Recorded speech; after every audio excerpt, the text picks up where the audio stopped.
Good morning. Welcome to Unity Orlando. Our opening statement this morning is, in our unity of purpose, we are guided by divine wisdom and prospered by divine love. Let's all affirm that together. In our unity of purpose, we are guided by divine wisdom and prospered by divine love. All right, let's all close our eyes. Take a nice deep breath in, and let's affirm that together in the silence.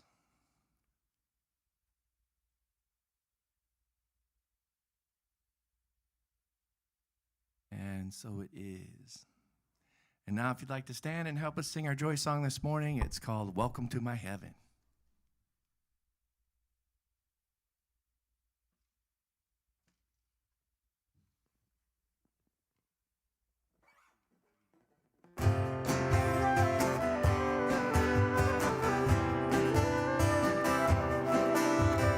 Welcome to my heaven.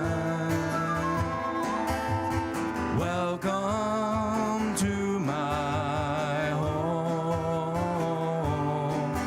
where we can feel love and safety there. Welcome to my heaven.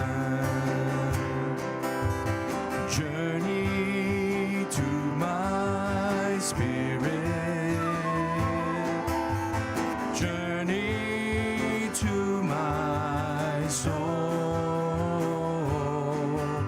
a place I feel love and cared for there. Welcome to my heaven. Now is the infinite moment.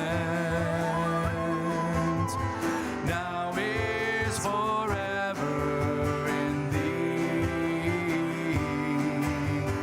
Alpha and Omega, beginning without end. Peace, love, and courage we send. Welcome to my heaven. Welcome to my home, where we can feel soothed and nurtured there. Welcome to my home. Welcome to my heaven. Welcome to my heaven.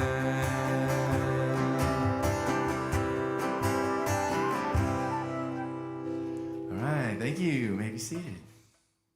Good morning, everyone. Happy Sunday. I am Carol Welday, your platform speaker today, but you all know who I am. So I don't see anybody new here in the sanctuary, but if you are new online, welcome. We're glad to have you, and welcome to those of you who watch every Sunday. So we have prayer chaplains who are available to pray with you every Sunday. They also pray every evening at 8 p.m. and invite you to join them spiritually, mentally, just for a brief moment at 8 o'clock to say, we're all united as one. And May affirmation, which is still May, not quite, almost gone. I behold the Christ in everyone I meet. So next Sunday, we are celebrating two special birthdays. Reverend Bob and Reverend Paul, both of our Revs, are turning 75 this year. So there will be cake. And I have a thank you to these lovely ladies over here, Miss Dawn and Miss Keisha. They had a beautiful baby shower yesterday and left us tons of food, which is now in the oven heating up. So come hungry. There's lots of it. So Reverend Paul's lesson, I love saying that, Reverend Paul's lesson is after-death communication. So I was trying to find a joke, but I found a cute little story because it fits Paul. High above the fluffy clouds, in a realm unknown to humans, the angels busied themselves with their daily tasks. There was one particular angel, Benny, not known only for his good intentions, but also for his clumsiness. One day, Benny was assigned to sprinkle a touch of joy on a small town below. He was given a magical pouch filled with Giggles dust.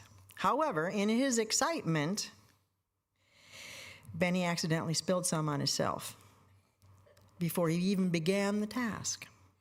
As he descended towards the town, the dust started to take effect. Instead of flying gracefully, he began performing unintentional aerial somersaults, nose dives, and the other angels were watching in astonishment and burst into fits of laughter at Benny's antics. Landing, more like crash landing, on a rooftop, Benny realized he was wearing two completely different shoes. One was a shiny formal shoe, the other was a fluffy pink slipper. This only added to his already comical appearance. Not realizing his footwear mishap, Benny confidently walked through the town trying to spread joy. As he walked through the streets, people looked down and began to chuckle at his mismatched shoes. Kids pointed and laughed, adults snickered, and even a grumpy old man who hadn't laughed in years let out a hearty laugh. At the end of the day, Benny met up with another angel, Ariel, who pointed out his shoe situation. Embarrassed, Benny began, "Oh no, this isn't how I wanted to spread joy." Ariel laughed. "Look around, Benny. You've given this town a day filled with laughter, happiness. Sometimes joy comes from the unexpected, and today it came from your mismatched shoes and wacky flying." Returning to the realm above the clouds, Benny became the talk of the town, but instead of feeling embarrassed, he wore his mismatched shoes with pride. After all, he had learned that sometimes a good laugh can be the most heavenly gift of all. That's my story, and I'm sticking to it. So, I asked Brian last week, I said, we got to write a song about today's topic. You've been saying that for months. Oh, I have been saying that for months, and he refuses, but he listened this time. He wrote a beautiful song that we're about to do for you right now. All right, Carol, thank you. You have been bothering me for months, maybe years, or seem like years. This month, this week, it's always on a random Tuesday that I write a song. And this last Tuesday happened to be the right one. And I was channeling Roy Orbison. I love Roy Orbison. Elvis Presley, that was Elvis Presley's favorite singer, and it's one of mine as well. So I was kind of thinking, what would Roy write? And I don't know if he would write this, but I don't know if it's good enough for Roy Orbison. But, I really was pleased with how it came out. It's called You're Still Here.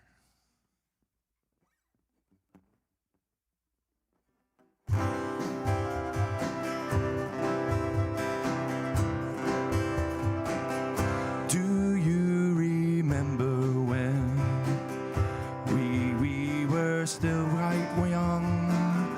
All the times we had fun, living in the world as one. When you would smile at me, we were living wild and free, holding hands, and we would be living in the world as one. And you're still here, whispering through the breeze, flowing through the trees. It's a feeling here down deep in my soul, and you're still here. I feel your guiding light. A spirit makes it right on your wings of love. Ooh.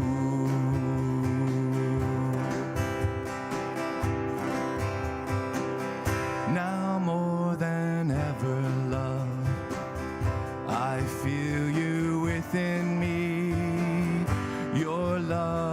eternally, loving the whole world as one. And you're still here, whispering through the breeze, echoing through the trees. It's a feeling here down deep in my soul, and you're still here. I feel your guiding light, as spirit is so right, on your wings of love,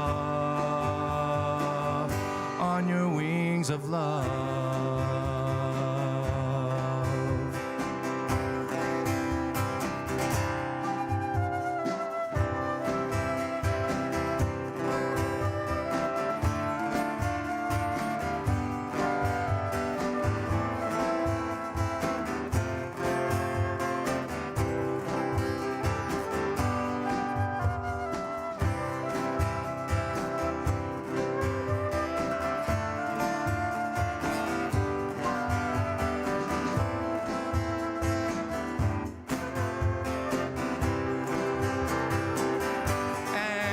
Still here, whispering through the breeze, echoing through the trees. It's a feeling here down deep in my soul, and you're still here. I feel your guiding light, a spirit makes it right, on the wings of love.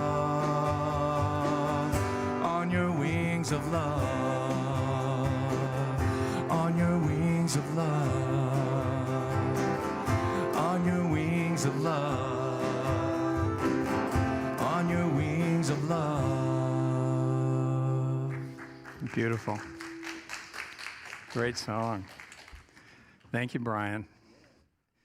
Carol and Carolyn and Tinker. Thank all of you. Good morning, everyone. Happy to be here to talk to you on this topic. Brian sent me that song on Thursday. I think I went through at least a half a box of Kleenex with that song. So, since it's Memorial Day weekend, let's start with prayer for those who have given their lives for our country. Dear God, we know you have them safe in your arms, that they are with you in all your glory. Help them to feel our gratitude for their sacrifice for us, so that we can live free, so that we can set our lives on the course that we choose. And we pray also for their loved ones, their families and friends. Send your angels to comfort them in their grief, and help them to know too just how grateful we are for the sacrifice their loved ones made for us. Amen. Okay, I've been anxious to do this topic for some time, and so I'm really looking forward to sharing all this with you. We're going to start with some spiritual concepts, and then we're going to move into examples, and I have a bunch of them. So the purpose of this talk is to explore the process of staying connected with our loved ones after they have completed their physical life on earth and have transitioned to the other side, to identify the unique ways that our loved ones may try to communicate with us, to understand that what we can do to help facilitate that communication. Now, this talk applies to anyone close to you who has transitioned to the other side. It can be spouses, significant others, parents, siblings, children, grandparents, aunts, uncles, friends, colleagues, anybody that you had a relationship with who's on the other side. When I use the word death, I'm referring to the physical body. Our soul, our eternal self, our spiritual self never dies. And when I use the word loss, I'm referring to the loss of our loved one's physical presence. Their spiritual presence is never lost. So let's start with Scripture. Matthew 17, 1 through 3. After 6 days, Jesus took with him Peter, James, and John, the brother of James, and led them up a high mountain by themselves. There he was transfigured before them. His face shone like the sun, and his clothes became as white as the light. Just then there appeared before them Moses and Elijah talking with Jesus. In John 14:12, very truly I tell you, whoever believes in me will do the works I have been doing, and they will do even greater things than these, because I am going to the Father. So I find it incredible that Jesus demonstrates after-death communication to us. And he brings Peter, James, and John with him to witness it. And he talks to Moses and Elijah, who have long left their physical presence on earth. And then he tells us we can do the same thing. So I've got a number of diagrams to speak to. Let's put up diagram number 1. I used this one when I gave my talk on surviving grief a few years ago. So when we lose a loved one, we've got two sides of the equation. We've got the physical and we've got the spiritual. And on the physical side, it's a total loss. I mean, it truly is. They're no longer here on a physical level. That's where the emotional pain is on the physical side, and that's where the separation is. And we feel that separation. The closer they were to us, the more we feel that separation, and usually the deeper the emotional pain. On the spiritual side, there's actually no loss at all because our spiritual connection remains. There's no pain on that side, and there's oneness. So the more that we set our mindset on the spiritual and less on the physical, the easier the process goes for us as we deal with the loss of a loved one. So our job, let's put up diagram number 2, is to redefine the relationship that we had with them, which was physical and spiritual, and now becomes spiritual only because their physical presence is gone. The human mind is tremendously resistant to letting go of the physical connection. It just doesn't want to do that. And so this looks easy to put on a diagram, but actually it's fairly difficult to do because we have to let go of our physical attachments. Ronnie sent me a message not too long ago where she talked about connecting with her as she is now, not as she was then, meaning as she is now in spirit. So that's the task that we have, is to connect with spirit, their spirit. Okay, diagram number 3, I call this the frequency gap. And we've got vibrational frequency on the left-hand side from low to high, and at the moment of their transition, our loved one is suddenly transported into a higher vibrational frequency instantaneously, and we remain at the lower vibrational level. Communicating with our loved one across this frequency gap is a whole new ballgame. We both have to learn new ways to communicate with each other. It's similar to learning a whole new language. Now, one thing I want to point out is where they are, they see everything, okay? So they see everything you're doing. They hear everything you say. They know what you're feeling, and they know what you're thinking as well. So there's a couple ways that you can talk to them. You can talk to them out loud when you're alone. I don't recommend doing that around other people. They give you weird looks and look at you like you're kind of crazy. But you can do it in your mind because they do hear your thoughts. And that will help you to focus on them. So the real difficulty in the communication is us getting their messages. They get all of yours all the time. So that part you don't have to worry about. So there's things that we can do to help facilitate that process. Let's go to diagram number 4. Raising our vibration. Same vibrational frequency arrow on the left-hand side. At the higher vibration is joy, peace, and love. At the low end is anger, resentment, judgment, and resistance. So if we're spending time in those lower frequency levels, communication is going to be more difficult because the gap is bigger, right? So there's activities that we can participate in to help raise our vibration. And those are prayer, meditation, compassion, forgiveness, gratitude, love, kindness, acceptance, and patience. Now, the cool thing is that when we're doing those things, it also enhances our ability to receive spiritual guidance from all sources. God, Jesus, guardian angels, spirit guides. Increasing our vibration helps tremendously in that department as well, in addition to helping hear messages from our loved one. I do want to point out that in that Bible passage, Jesus went up on a high mountain, which is symbolic of lifting up. His face shone like the sun, and his clothes became as white as light. All three of those are symbolic of a higher vibrational level. So he was teaching us in the process of doing that. And I do want to hit acceptance a little bit because it can be one of the tougher ones.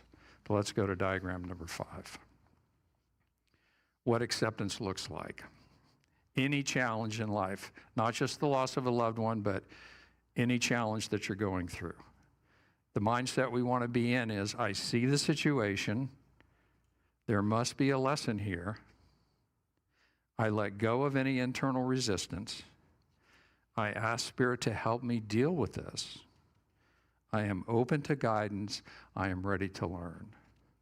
So if you're trying to receive communication from a loved one on the other side and you're not getting it, look at the rest of your life and see if there's somewhere that you're in resistance. Could be something totally unrelated to them, but if you're in resistance or not in acceptance, it's going to make the communication more difficult. Okay, story time. All these stories are personal or from people who I know personally, okay? So, my very first experience with after-death communication was in 1991. I was 41 years old. I was born in 1950, so it's real easy to figure out how old I am. And I didn't know anything about it. I really didn't. I was studying A Course in Miracles, so I was getting more and more tuned into spirit, but I didn't know anything about communication with souls on the other side. I hadn't heard about it, hadn't experienced it. So my parents' my dad's brother lived in his neighborhood in Winter Park, and all the rest of the family was up north in the Fall River, Massachusetts area. My parents were up there visiting relatives. My uncle, my dad's younger brother, who lived just a couple houses from him, had a heart attack and he passed. So my dad calls me and says, I'm staying up here because he's going to be buried up here. We're going to have the funeral up here, so take care of things at your end. So I did. I got in touch with the funeral home. I got a hold of my uncle's daughter who was there with her small son, got him over to my house so they wouldn't be alone. Just took care of all that stuff, got his body shipped up north. The day of the funeral, I stayed down here. I was on an every other Friday off work schedule, and it was Friday, and I was off. So I said, well, I'm going to go fly. So we can put that first glider picture up. I've been flying gliders since I was 27 years old. And the one in the front on that picture is mine, and it's the one I was flying when this experience that I'm about to share with you happens. It's not uncommon to fly with eagles in a glider. They're not afraid of us because we don't make noise. Actually, any kind of bird, hawks, osprey. So I've been flying with lots of eagles, a lot of golden eagles in the Sierra Nevada, and a lot of bald eagles here in Florida. Let's put up that first bald eagle. So this is a classic bald eagle with the white head and the white tail, if you could see it. And they don't get that white head and white tail till they're about 4 to 5 years old. It takes a while for that to develop. A lot of people call this a mature bald eagle because it has the white head and the white tail. And before that, we can put up that other one. It's often called an immature bald eagle. Now, it's still a big bird, almost full grown at 3 years, but it doesn't have the white head and tail. And you can see in this picture that the neck and head feathers are turning from a dark color towards white, and they're going through this reddish phase. Okay. So I'm up there flying around in a column of rising air, circling. Not uncommon for eagles to join with you, come to you. This eagle comes to me. It's an immature bald eagle, and I enjoyed that very much. And it stayed with me for a little while, and then it headed off. And a couple minutes later, it came back again, which is a bit unusual. They usually just say hi once, and then they're off doing their thing. Gets a little closer, and I enjoyed that just as much. You know, always enjoyed flying with eagles. And it headed off, and a couple minutes later, it came back a third time, which was very unusual, and this time it got incredibly close to me. And I was sure it was inside my wing line. It was on my left-hand side. So I'm looking at the eagle. I can see his head and his eyes and everything. He's looking at me. And about that moment, I noticed the redness on the neck feathers. Well, my uncle's nickname was Red. He had red hair growing up, so everybody called him Red. His first name was Leon. Nobody called him that. Everybody called him Red, and all his kids called him Uncle Red. And I got the connection, and it was strong. And I said out loud, nobody else around, good thing. I said out loud, Red, is that you? And in that instant, I heard him telepathically say to me, I'm doing great, thanks for all your help. And that eagle tucked its wings and just immediately shot off and headed out doing whatever it was doing. I was really lit up by this. I mean, it was an incredible experience. I looked at my watch, it was 1 o'clock in the afternoon. So when I got home, I talked to my mom about the funeral. I asked her how it was. She said it was good. And I said, what was going on at 1 o'clock? And she said, well, the service hadn't started yet. The casket was open. He didn't look good. So we closed the casket at 1 o'clock. I told her the story. She loved it. I wrote it down 3 times because he had 3 daughters, and I mailed it off to all 3 of them, and they loved it as well. In all the times I've been flying, and as many eagles as I've flown with, that's the first and only time an immature bald eagle has come up to me in the air. Lots of other ones, but not those. Okay, we're going to move up to 2000. About 9 years later, my mom had cancer nobody knew. It was very advanced. It was in her liver. And by the time they found it, she only had about 5 days to live. She was in Winter Park Hospital. I went to visit her. I was sitting with her, and she was awake, and she said, I hope God sends me a rainbow so I know everything's going to be okay. And she fell asleep. And over my shoulder, out the window, I could see a rainbow in the distance. So they tested her and found out what she had, moved her to the VITAS wing, which was at the hospital at the time. My sister came down from New York, my brother came down from Delaware, and we spent a lot of time with her in that 5-day period. I was home in bed, the phone rang at 2 a.m., I knew what that was about. So I jumped in my car and headed to the hospital. And as soon as I got in my car, the radio was on. I hadn't messed with it, and the song was playing, On the Wings of Love. And it was about halfway through the song, and I was mesmerized by that. My mom loved music, and she sang in almost every church choir of any church that we ever went to. And I said to myself, I wonder what's coming on next. And the very next song that came on was I Can See Clearly Now. And our band has played that song here. And one of the lines in that song is, here is that rainbow I've been praying for. So that got me. So we spent some time with her, and my brother and I were headed to the parking lot. It's probably 3:30 in the morning. And he says, I hope Mom sends me some cardinals so I know she's okay. And she loved cardinals. So her funeral was 5 days later, so about 2 days My brother and I went to play golf. We were on Winter Park Pines. We were on the third tee box. There's about 4 or 5 cardinals flying around, which was interesting. And one of them lands on the tee box and stares at us, motionless for like 30 seconds. And all I said to my brother, who was standing right next to me, I just said, "Cardinals?" And he said, "I guess she's okay." So that was an incredible experience. My first wife, Debbie, passed a year later in 2001. And she told me before she passed that her symbols would be butterflies, rainbows, hawks, and eagles. So I knew what to look for. The first thing I noticed was every time I went out to mow the front lawn, there was a butterfly on this one bush every time for about a month or 6 weeks.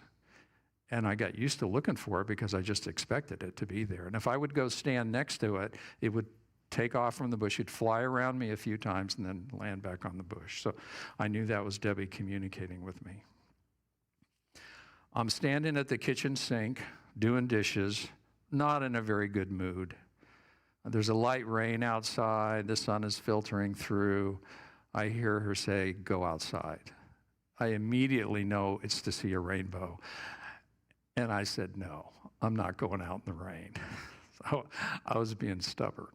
So about 10, 15 seconds later, she says again, "You really need to go outside." And I said no a second time.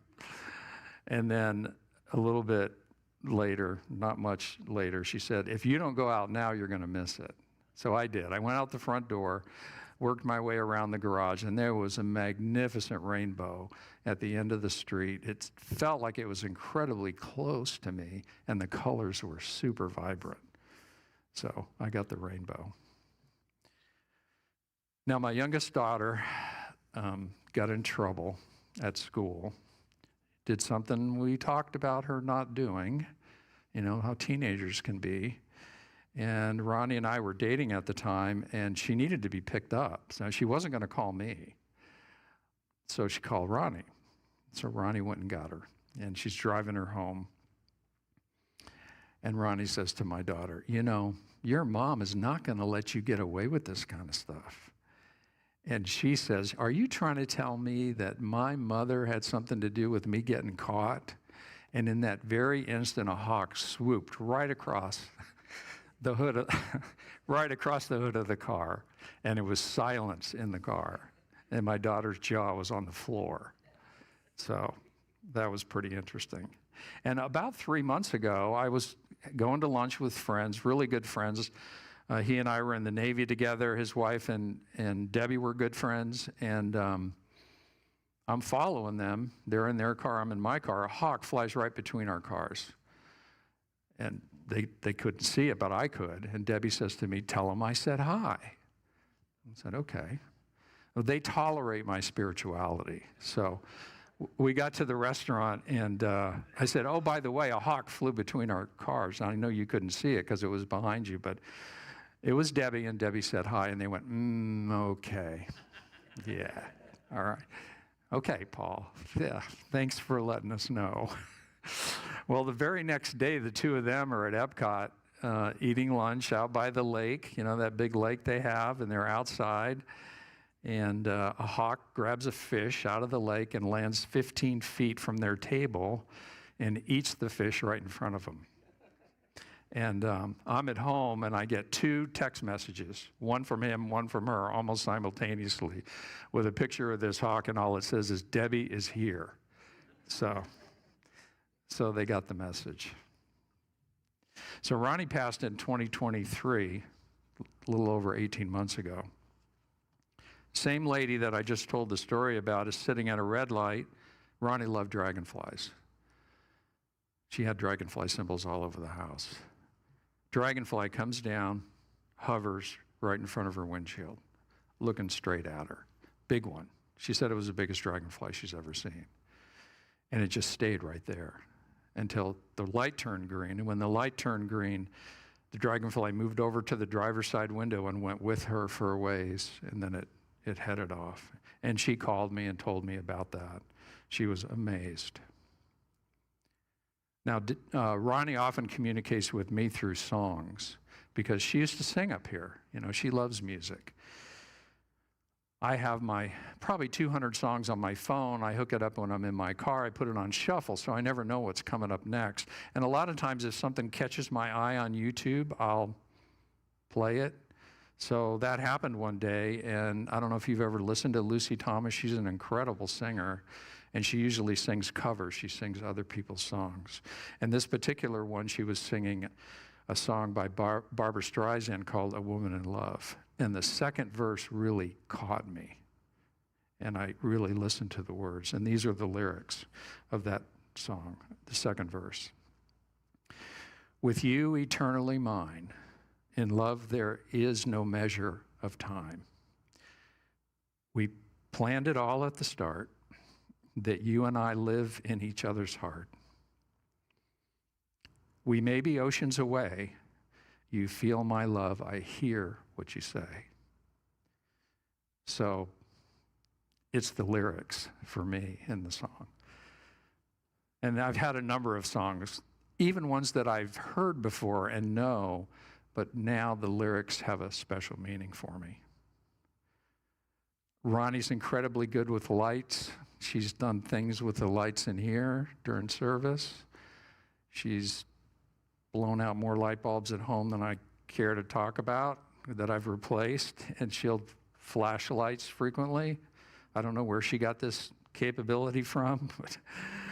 So my brother and his wife were in town, and we went to John and Susan France's house for dinner, and we're sitting around the dining table chatting, and I could feel Ronnie's presence. So I said to her in my mind, do something with the lights. They don't know you're here. I know you're here, but they don't. Do something with the lights. So about 2 minutes later, the hallway lights started flashing. And everybody saw it. And when I talked to Susan afterwards, she said, I had just had the thought, I wish Ronnie was here when the lights flashed. So that was pretty cool. I was going to Canaveral Seashore National Park. It's a beautiful beach. If you've never been there, it runs from the south end of New Smyrna all the way down to Cape Canaveral. Totally uninhabited, very few parking areas, just really nice. So I just was feeling the call from the ocean, so I went. Before I left the house, during my morning meditation, I lined Debbie and Ronnie up together in my mind and said, I want to see 2 dolphins, one to represent each of you, swimming down the beach line side by side today while I'm there. You have to get real specific with them. And I was there for about an hour and a half, and I'm sitting in my beach chair just enjoying the scenery, and I catch some movement out of this side, and I turn my head, and there's a dolphin just surfaced heading this way. And I said, there's got to be another one, and the second one came up.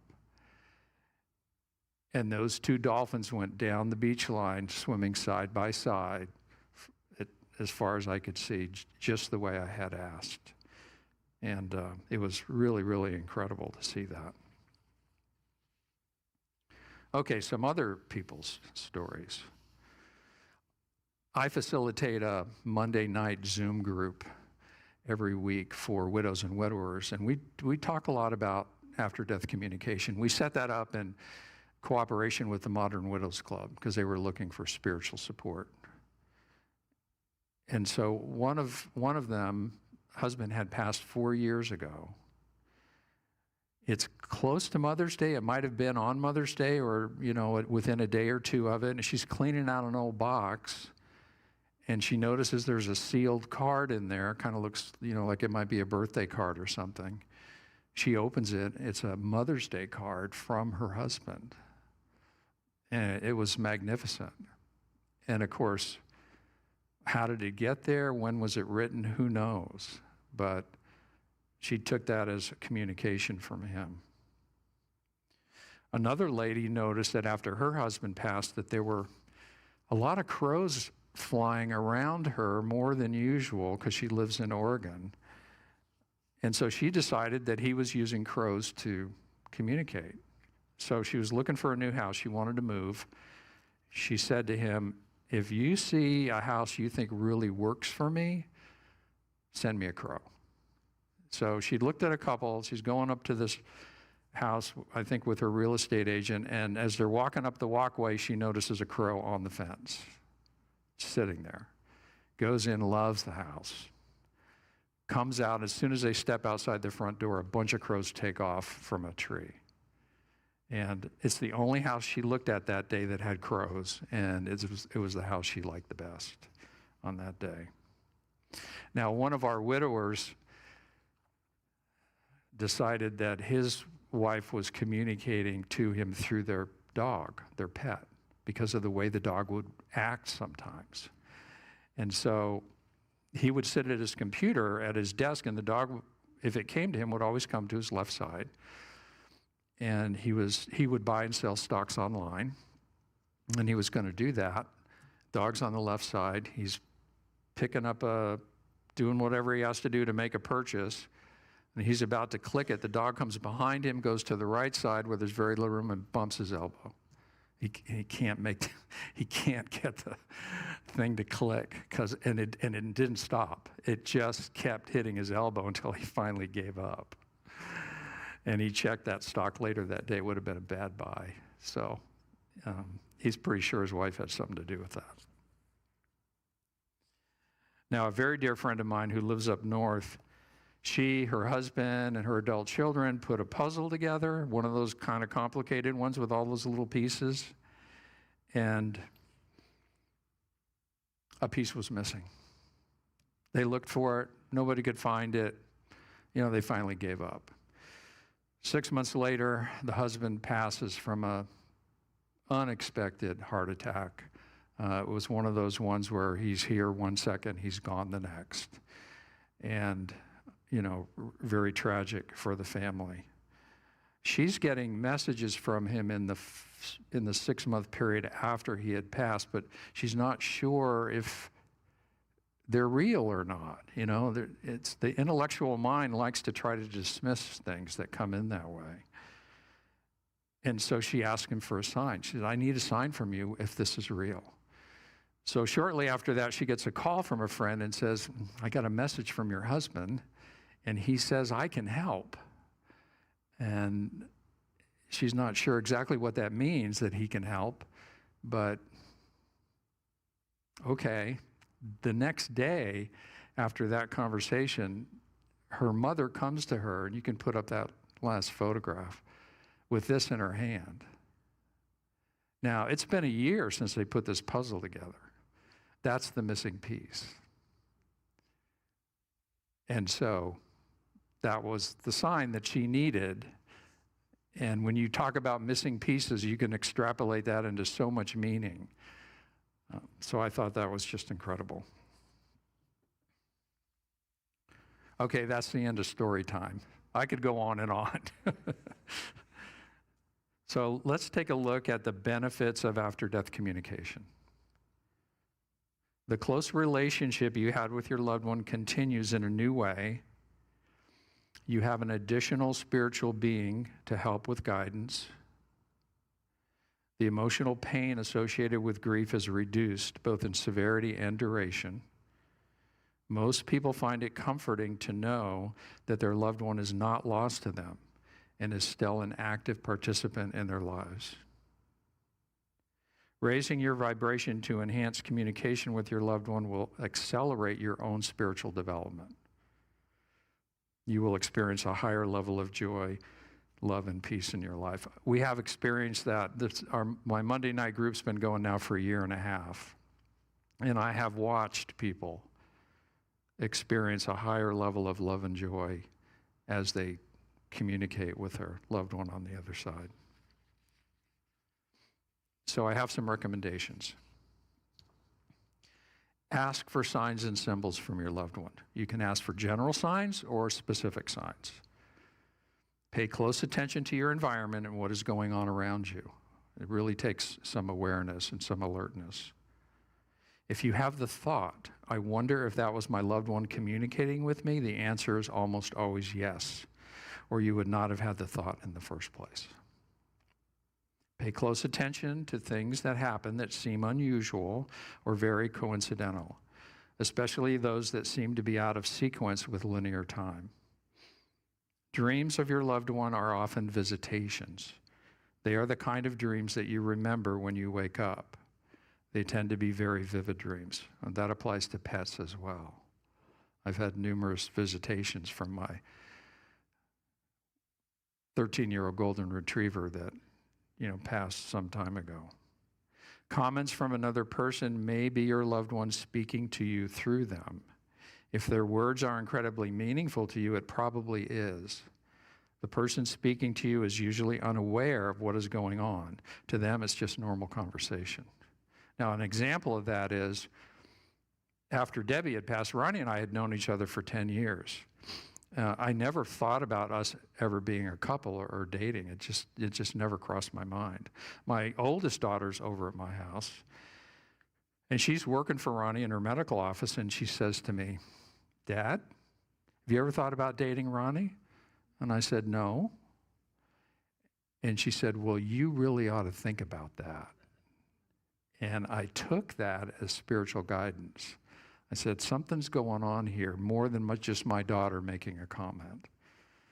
So I picked up the phone and called her immediately and said, "You want to date?" She said, "Yes." So that's how that whole thing got started. And so if I wasn't paying attention, I could have missed that. And we had 21 incredible years together.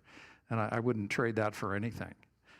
So it can come through other people. The lyrics of a song you have heard many times may suddenly carry a new meaning for you. Keep a journal of some kind. When it feels like a message or guidance is coming to you from your loved one, write it down. It's a good thing to do. It gives you something you can go back and read and think about, because often their messages are quite layered with meaning. And when we read them a second or third time, we can pick up meaning that we didn't see before. Okay, so we're going to go into meditation now. And what I'd like you to do is pick someone or multiple someones. You can pick as many as you want. And family members on the other side, parents, grandparents, whatever, and you can just line them up or put them in a group. And I'm going to ask you to use the power of your imagination to see them. A lot of times I do this and people say, "I don't see anything because my eyes are closed, it's all dark." Use your imagination to see them. And when you see them or you imagine them, if they were very, very old and sick, imagine them a good 20 years younger than that, healthy, looking, vibrant. If it was an infant, imagine 7 to 8 years old, able to communicate. Okay, so play around with that a little bit. You can change the age thing very easily. Okay, so here we go.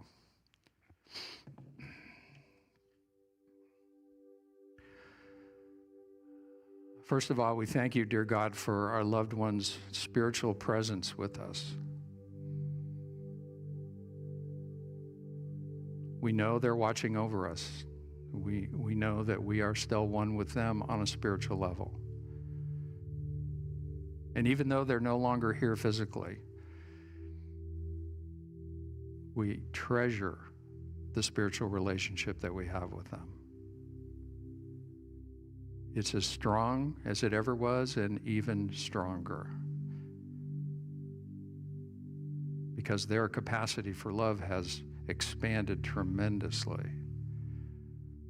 They can love us more now. They can help us in ways they couldn't help us before. And so we line them up in front of us. We see them. We notice they're smiling. They're happy. They're joyful. And they're grateful to spend this time with us. We can feel their love for us, their intense, eternal love. We can feel how much they care for us and how much they care about us. And we can sense that they want us to be happy, to be fulfilled in life.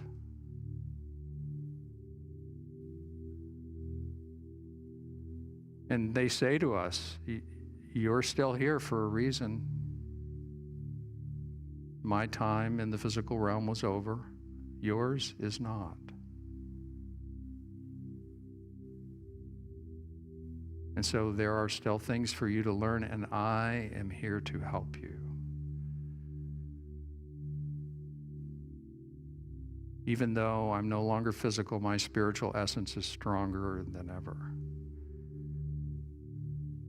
I have access to angels, multitudes of angels.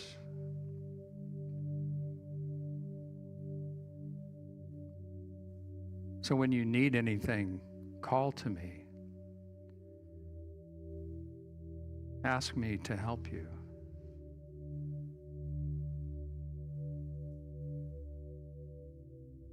When you want to feel my love for you, open your heart,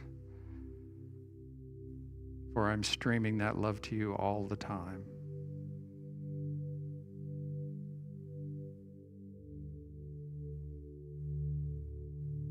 And if there's sorrow left, work through the sorrow. Don't stuff it. Don't try to deny it. Let it express itself. And when you're finished with that,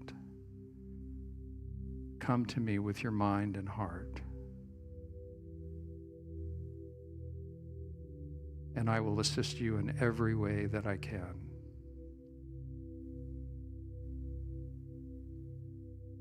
Keep your mind, your eyes, and your ears open.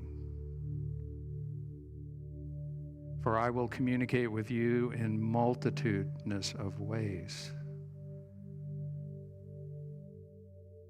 Through the birds in the air, the butterflies, the dragonflies, hawks, eagles, pets, bunny rabbits. There are so many ways that I can let you know that I'm here, that I'm watching over you, that I love you, and that I care for you. So call on me whenever you need me. I'm always listening. I know how you feel. I hear your thoughts, and I hear your words, every single one of them.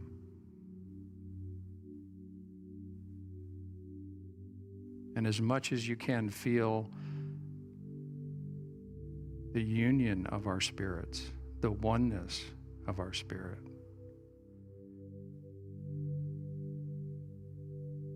There is no separation in God, and so in spirit there is no separation between you and I.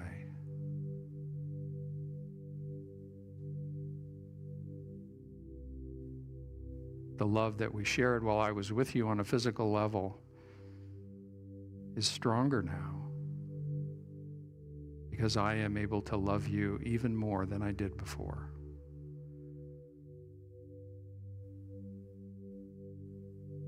And I do feel your love for me, and I thank you for that.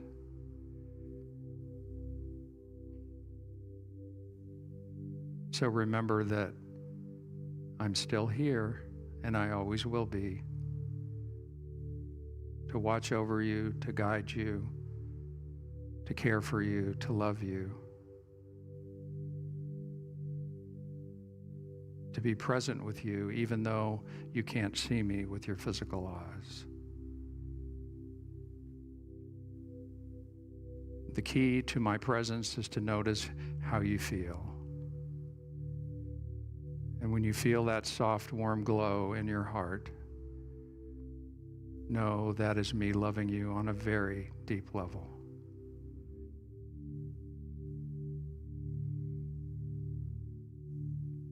Enjoy the rest of your physical life as much as you can. That's what I want for you. Joy and happiness and peace.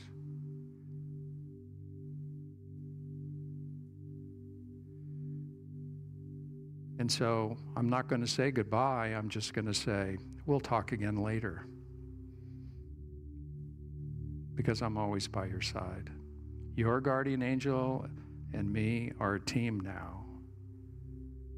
and we work together for you. And we say to them, to our loved one, thank you. Thank you for the time we had together in the physical, and thank you for the time we still have together in spirit. I treasure you, I love you, and I will keep my eyes and ears open for your messages and for your guidance. And thank you for being with me and for caring for me so much. And as this love pours out, we feel it. We feel the warmth. It's so similar to God's love for us. For love is one. And we say thank you to our loved ones, and we say thank you to God. Amen. Okay.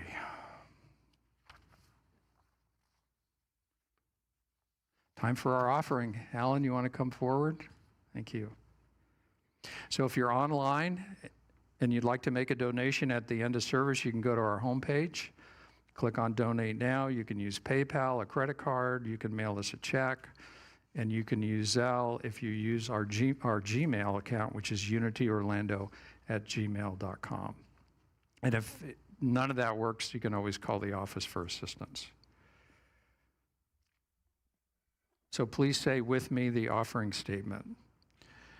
Divine love, through me, blesses and multiplies all the good I am and have, all the good I give and receive. Over to the music team.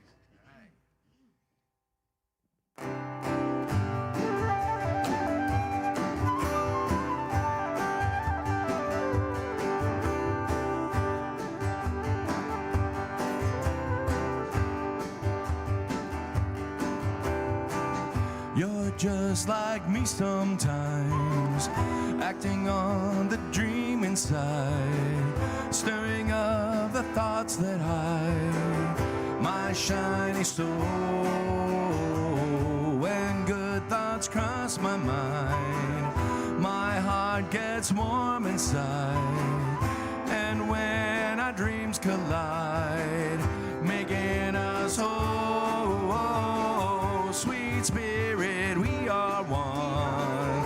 Even though we've only begun, this life has shown there's more to come. This life in love,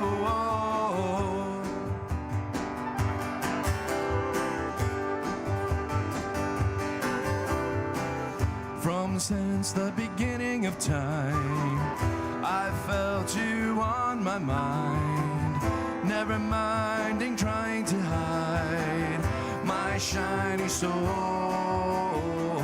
Now I feel peace inside, giving hope to humankind. All the love that's left behind is making us whole. Sweet spirit, we are one.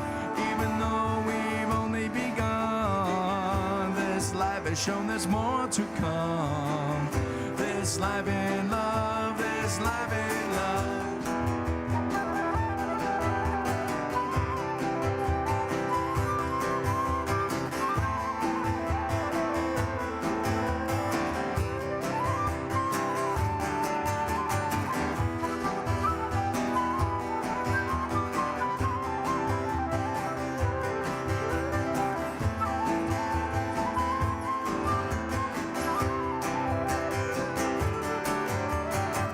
Sweet spirit, we are one. Even though we've only begun, this life has shown there's more to come. This life in love, this life in love. Sweet spirit, we are one. Even though we've only begun, this life has shown there's more to come. This life in love, this life in love. This life in love, this life in love, this life in love. Beautiful. Thank you, band. It was wonderful. You know, it's kind of interesting how things work. Brian didn't know anything about my talk but the title, right? And that song that he sang earlier. In his song, On Your Wings of Love, is a lyric that is 8 times in that song. And if you remember the story of my mom, when I jumped in the car, the song that was on the radio was On the Wings of Love. And that is 16 times in that song, but I only got to listen to half of it. So, coincidence? Maybe, maybe not. I'll let you decide. Okay. So thank you so much for supporting Unity Orlando. We're here because of you, and we truly, truly appreciate your support. Remember that the diagrams are on the lesson notes. If you want them, go to unityorlando.org, click on services, click on lesson notes, and you can print them or download them. They're right there for you. Next Sunday, Reverend Bob will be speaking on how to survive the long haul. I'm sure that'll be a good one. So let's rise and say the prayer for protection. The light of God surrounds us. The love of God enfolds us. The power of God protects us. And the presence of God watches over us. Wherever we are, God is, and all is well. So